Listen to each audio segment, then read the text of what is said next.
কাজটা করবে। দেখো প্রায় সাদা হয়ে গেছে না এটা? হ্যাঁ, এটা একেবারে প্রায় সাদা মতো রং হয়ে গেছে। অপর দিকে এটার অবস্থা কি? এটা ঝিমিয়ে ঝিমিয়ে কি কাজ করতেছে, কার মতো? মারুফের মতো শুধু ঝিমায় নাকি?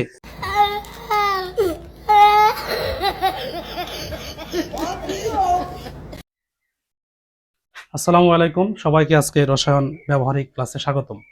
আজকে আমরা করতে যাচ্ছি হলো ব্যাপন পরীক্ষা। ঠিক আছে, ব্যাপন পরীক্ষার আগে ব্যাপন কি আমরা জানছিলাম যে ব্যাপন হলো কোনো মাধ্যমে, যে কোনো একটা মাধ্যমে কঠিন তরল বা বায়বীয় পদার্থ স্বতঃস্ফূর্তভাবে সব দিকে সমানভাবে ছড়িয়ে পড়ার প্রক্রিয়া হলো ব্যাপন। স্বতঃস্ফূর্ত মানে কি? আপনা আপনি নিজের ইচ্ছায় ছড়িয়ে পড়বে। তো সেখানে তোমরা দেখছিলা যে ব্যাপন হারের কিছু আমরা ম্যাথ করলাম। সেখানে ব্যাপন হার কার উপর ডিপেন্ড করতেছে? পদার্থের আণবিক ভর বা ঘনত্বের উপর ডিপেন্ড করে। তো অর্থাৎ যদি কোনো কারণে কোনো পদার্থের ঘনত্ব বেশি হয়, তাহলে তার ব্যাপন হার কি হবে? কম হবে।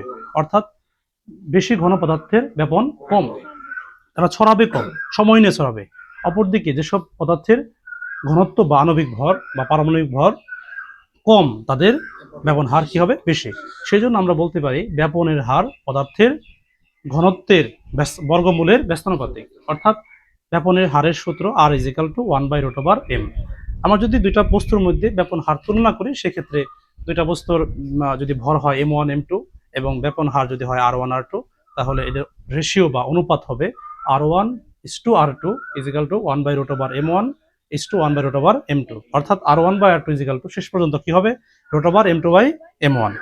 তার সাহায্যে আমরা ব্যাপনের ম্যাথগুলো করতে পারি, ব্যাপনের হার নির্ণয় করতে পারি। তো আজকে আমি তোমাদের ব্যাপন পরীক্ষা দেখানোর জন্য উপকরণ নেব এখানে পটাশিয়াম পারম্যাঙ্গানেট। তো এটা পানিতে নেওয়ার পরে এটা আপনি এটার রংগুলো ছড়িয়ে পড়বে। এটাই মূলত হলো কি? ব্যাপন। আচ্ছা, সেই ব্যাপন করার জন্য আমরা যে যন্ত্রপাতি হেল্প নিব সেটা হলো একটা, এর নাম হলো কনিক্যাল ফ্লাস্ক। কি নাম বলো? Conical flask. দেখো এটা গায়ে কিন্তু দাগ কাটা আছে, তাই না? এই যে 50 ml, 100 ml, 150 ml, এটা সব মিলে হলো 250 ml। দেখো এখানে 250 ml এর দাগ কাটা আছে, তাই না? আর আমার হাতের সামনে যেটা আছে এটা হলো বিকার। এটা বলো কি? বিকার। আচ্ছা, বিকার। তারপর দেখো এখানে একটা দণ্ড আছে, কাচদণ্ড। আসলে এটা একটা থার্মোমিটার। এটা বলো কি? তাপমাত্রা নির্ণয়ের জন্য। কেন করব? আমরা জানি যে তাপে পদার্থের অণুসমূহের গতি বৃদ্ধি পায়। অর্থাৎ কোনো বিক্রিয়া দ্রুত সম্পন্ন হয় তাপমাত্রা বৃদ্ধিতে। আজকে আমরা দেখব যে ঠান্ডা এবং গরম পানি উভয় পাত্রে আমরা ব্যাপন পরীক্ষাটা দেখব যে কোন পাত্রে ব্যাপন হারটা বেশি হয়। তা আমরা জানি যে যে পাত্রে গরম থাকবে, গরম পানি থাকবে, সেখানে ব্যাপন হারটা কি হবে? বেশি হবে, দ্রুত হবে। ঠিক আছে, সেটা হয় কিনা তার পরীক্ষা দেখব। আর একই সঙ্গে দেখব, দেখো আমার কাছে এখানে কিছু রস আগে থেকে আমি নিয়ে রাখছি, এখানে লেবুর রস, যার মধ্যে অ্যাসিড আছে, যার নাম কি? Citric acid. তোমরা জানো অ্যাসিডের একটা ধর্ম আছে কি? রং নষ্ট করতে পারে। তো সেই রং নষ্ট করতে পারে, তার পরীক্ষা আমরা দেখবো আজকে যে কিভাবে সেই ব্যাপন হওয়া রংগুলো এই রস কিভাবে নষ্ট করতে পারে। তো তার একটা প্রমাণ আমরা জানি যে আমাদের খাবারের সময় যদি কোনো কাপড়ে হলুদে দাগ লাগে, আমরা কি করি? সেখানে লেবু ঘষি না? রং নষ্ট করার জন্য। তো সেরকম কিছু একটা কি আমরা দেখবো। আচ্ছা, তাহলে প্রথমে আমি প্রথম এই পাত্রে কিছু ঠান্ডা পানি নেব। তুমি একটু ঠান্ডা পানি নিয়ে আসো, যাও। ঠিক আছে। আচ্ছা, তো দেখো আমি তাহলে এই পাত্রে ঠান্ডা পানি নিয়ে ব্যাপন হারে পরীক্ষা করবো। ঠিক আছে, তাহলে এখানে পানির পরিমাণটা একটু বেশি হয়ে গেছে, আমি কমাই নেব। ধরো 100 ml পর্যন্ত আমরা রাখবো এখানে। তো আমি কিছু পরিমাণ পানি এখান থেকে ফেলে দিই। তাহলে আমার হাতে যে বিকারটা আছে, বিকারের মধ্যে তাহলে এখন কত আছে? প্রায় 100 ml এর মতো কি পানি আছে। তো আমরা সমপরিমাণ গরম পানি নিব। কোথায়? কনিক্যাল ফ্লাস্কে। কোথায় বলো? কনিক্যাল ফ্লাস্কে। ঠিক আছে, তাহলে কনিক্যাল ফ্লাস্কে আমি আরেকটা ফ্লাস্কের সাহায্যে গরম পানিগুলো নিব। ঠিক আছে, সবাই খেয়াল করো যে কি পরিমাণ নেওয়া লাগবে বলো তো? 100 ml, তাই না? তাহলে বলো কোন পাত্রে কি আছে? বিকারে আছে ঠান্ডা পানি, অপরদিকে কনিক্যাল ফ্লাস্কে আছে কি? গরম পানি। আচ্ছা, তাহলে আমরা এই দুই পাত্রে একসঙ্গে ব্যাপন হারে পরীক্ষা দেখব। পরীক্ষার জন্য আমি যে পটাশিয়াম পারম্যাঙ্গানেট নিব, তার জন্য আমরা একটা যন্ত্র ইউজ করব। এর নাম হলো স্পাচুলা। বলো এর নাম কি? আমরা এমনিতে চামচ বলি, কিন্তু এটা আসলে নাম কি? স্পাচুলা। ঠিক আছে, স্পাচুলার সাহায্যে আমরা পটাশিয়াম পারম্যাঙ্গানেট নেব। তার আগে আমি তোমাদের কাছে হাতে হাতে লেবুর রস সমপরিমাণ দিয়ে দিই। এখান থেকে তোহা ধরবা। এইবার এই পাত্রে আমরা এখন ব্যাপনের কাজ দেখার আগে দেখবো তাপমাত্রা কোন পাত্রে কত। সবাই একটু খেয়াল করো, সবাই এখানে চোখ রাখো। দেখো এই থার্মোমিটারের মাঝখান দিয়ে একটা লাল দাগ আছে না, এটা পারদ থার্মোমিটার। এটা পারদটা ওঠানামা করবে তাপমাত্রার উপর ভিত্তি করে। দেখো তাপমাত্রা কত শো করতেছে, তোমার আগে দেখো কত আছে দেখো তো, 20 থেকে একটু উপরে, তাই না? 27। ছেলেরা দেখো কত আছে, 27, তাই না? আচ্ছা, তাহলে 27 তোমরা একটু মনে রাখবা, এখানকার তাপমাত্রা তাহলে 27। ঠিক আছে, আমরা এখন গরম পানি চেক করব। এবার ছেলেদের আগে দেখায় নাকি, ছেলে সবসময় অবহেলিত থাকে নাকি? দেখো আস্তে আস্তে বাড়তেছে না? দেখো তোমরা দেখো আস্তে আস্তে কি বাড়তেছে, অনেক বাড়তেছে না? এক সময় তাপমাত্রা থেমে যাবে, আমরা দেখবো যে কত তাপমাত্রায় গিয়ে থেমে গেল। দেখো তো আমার অনেক কত হলো, 72। তোমার দেখো তো কত হলো, ভালো কিনা একটু, কত হলো? আচ্ছা, প্রায় 75, তাই না? ধরো 75 বা 74, যাই হোক, তাহলে এখানে কত ছিল? 27, এখানে 74। খুব সামান্য পরিমাণ, ঠিক আছে? আমরা খুব সামান্য পরিমাণে পটাশিয়াম পারম্যাঙ্গানেট দুই পাত্রে যোগ করব, সমান সমান, ঠিক আছে? ঠিক আছে, দেখো তাহলে আমি এখানে যোগ করলাম। দেখো কি হয়ে গেল, ব্যাপন শুরু হয়ে গেছে না? এটা কিন্তু আপনা আপনি হচ্ছে, কি বলো, এটা আপনা আপনি চলছে, ঠিক আছে, নিজের ইচ্ছা হচ্ছে। আমরা একইভাবে এই পাত্রেও কিছু পরিমাণ কি নেব, পটাশিয়াম পারম্যাঙ্গানেট কি নেব। এই তোমরা বসো, এই যে বসো, দেখ বসো, 5 মিনিট লাগবে, আর হয়ে যাবে। সবাই খেয়াল করো তাহলে, দেখো কি সুন্দর কি হতেছে, এখানে ব্যাপন হচ্ছে না? দেখো তো কোনটায় ফার্স্ট কাজ করতেছে, খেয়াল করো, দেখছো গরম বানছে না? তাহলে এখানকার মুরব্বীরা কি কাজ করতেছে না নাকি? এখানকার মুরব্বীরা কি দ্রুত কাজ করতেছে। তাহলে অবশ্যই এটার মতো এখানেও কাজ করবে, কিন্তু একটু কি নেবে, সময় নেবে। তাহলে এখানে দ্রুত হওয়ার কারণটা কি বলো? এখানে কি গরম পানির কারণে বিক্রিয়াটা কি ফার্স্ট কি রিয়াকশন করতেছে, তাই না? যেহেতু আমাদের হাতে সময় কম, আমরা কি করবো, এত সময় নেব না, এই জন্য কাঠির সাহায্যে একটু নাড়িয়ে দেবো। যদি এটা নিয়ম না, নিয়মটা কি, ব্যাপন কি হবে, একা একাই হবে, তাই না? একা একাই ঘটবে। তাহলে এখানে পটাশিয়াম পারম্যাঙ্গানেটের এই যে রঙিন পানি দেখা গেল, এটা কিন্তু বেশ উপকারীও, কিন্তু এটা কিন্তু উপকারী, এটা জীবাণুনাশক। তার মানে ভাইরাস জীবাণু মারা যায়, বিশেষ করে তোমার কবুতর অথবা কি বলে মুরগিকে খাওয়ানোর জন্য এটা কাজে লাগানো হয়, ঠিক আছে, এই পটাশিয়াম পারম্যাঙ্গানেট। ইচ্ছা করলে তোমরা খেতে পারবা, খাবা নাকি? হ্যাঁ, মানুষ খেলে কিন্তু অবস্থা কি হবে, খারাপ হয়ে যাবে, কি ডায়রিয়া হয়ে যাবে নাকি? বেশি খেলে কি হবে, ডায়রিয়া। দেখো একেবারে কি গোলাপি হয়ে গেল না, গোলাপি রং ধারণ করলো, এটা দিলে কি পটাশিয়াম পারম্যাঙ্গানেটের দ্রবণ, তাই না? আচ্ছা,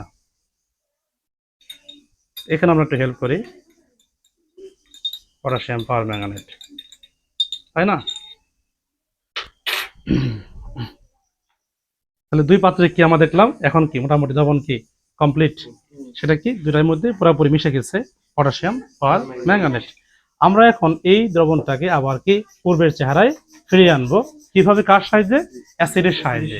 তাহলে আমরা এখানে কি অ্যাসিড ইউজ করতেছি, সাইট্রিক অ্যাসিড। কি আছে বলো, সাইট্রিক অ্যাসিড। সাইট্রিক অ্যাসিড কি করতে পারে, রংকে বিনষ্ট করতে পারে। এখন দুইজন তোমরা, তুমি ঢালবে হলো গরম পানিতে, তুমি ঢালবে ঠান্ডা পানিতে, একসঙ্গে ঢালবে, দেখবো আমরা কোন পাত্রে রংটা প্রথমে আগে ফিরে আসে। হ্যাঁ, ঢালো একসঙ্গে,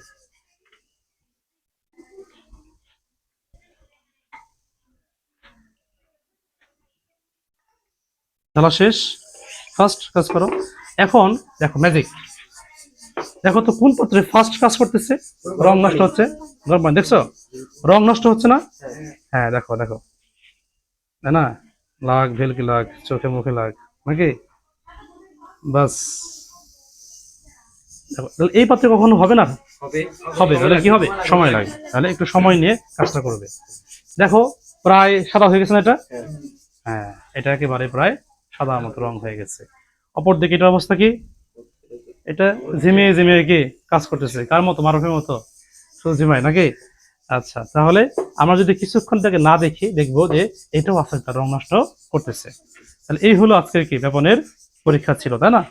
তো আমরা এখন আরেকটা পরীক্ষা দেখবো, সেটা হলো আমরা যে গ্লিসারিন ইউজ করি হাতে পায়ে, বলো কি করি, গ্লিসারিন ইউজ করি। গ্লিসারিন দেখবা হাতে পায়ে নেওয়ার পরে আমরা যখন একটু হাতে নিয়ে ঘষাঘষি করি, তখন কি হয়, গরম হয় না? গ্লিসারিন কতটুকু পরিমাণ গরম হতে পারে, আমরা দেখবো এই আজকের যে বিক্রিয়ক পটাশিয়াম পারম্যাঙ্গানেটের সঙ্গে যদি আমরা গ্লিসারিন মিক্স করি, সেটা কতটা গরম হতে পারে। দেখা যাবে গরম হতে হতে এটা ফায়ার, আগুন জ্বলে উঠবে, ঠিক আছে, সেটা আমরা একটু দেখবো।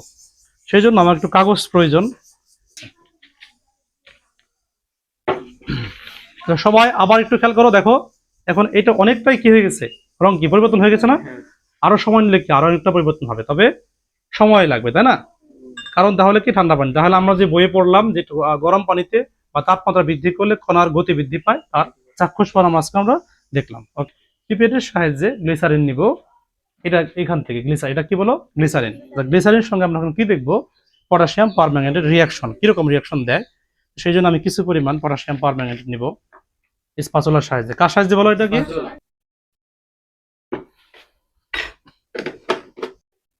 যোগ করবো কার সাহায্যে? পিপেট। এর নাম কি বলো? পিপেট। আচ্ছা, পিপেট সাহায্যে প্রথমে আমরা এটাকে হাওয়া এখান থেকে বের করে দিব, তাই না? তারপর এখানে ধরার পরে আস্তে আস্তে ছাড়বো, তাহলে পিপেট বাইবে কি হবে, পিপেট বেয়ে উপর দিকে চলে আসবে গ্লিসারিন। হ্যাঁ, আমরা এখন এই গ্লিসারিন ফোটায় ফোটায় পটাশিয়াম পারম্যাঙ্গানেটে যোগ করে দেব।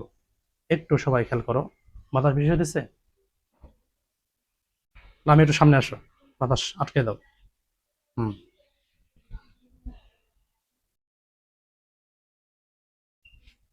দেখা যাক কি হয়। দেখছো, বাতাসের কারণে আসলে একটু সমস্যা হচ্ছে।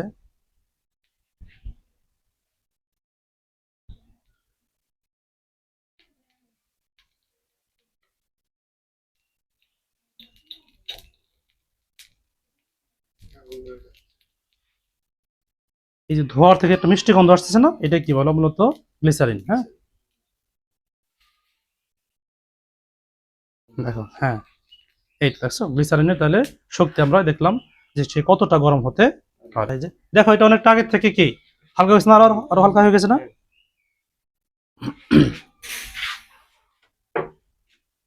তাহলে এটা কাজ মোটামুটি কি শেষ। এটা ওইদিকে ফেলে দাও, সাবধানে, নিচে রাখো, নিচে রাখো, ঠিক আছে, বাস থাকো ভাবে। তাহলে এই ছিল আজকে আমাদের কি ব্যবহারিক ক্লাস। তাহলে আমরা কি শিখলাম আজকে? ব্যাপন পরীক্ষা, ব্যাপন কিভাবে কাজ করে, এবং সেখান থেকে রং নষ্ট করার পরীক্ষা কিভাবে, আবার আবার আমরা কি পূর্বের রঙে ফিরে আসতে পারি তার পরীক্ষা। ইতিমধ্যে কি এরা অনেকটাই কি তাদের রং পরিবর্তন করে ফেলছে, তাই না? আঁকি ধারণ করে ফেলেছে, তাই না? আচ্ছা, তাহলে আজকের ক্লাসে আমাকে সময় দেওয়ার জন্য সবাইকে অসংখ্য অসংখ্য ধন্যবাদ।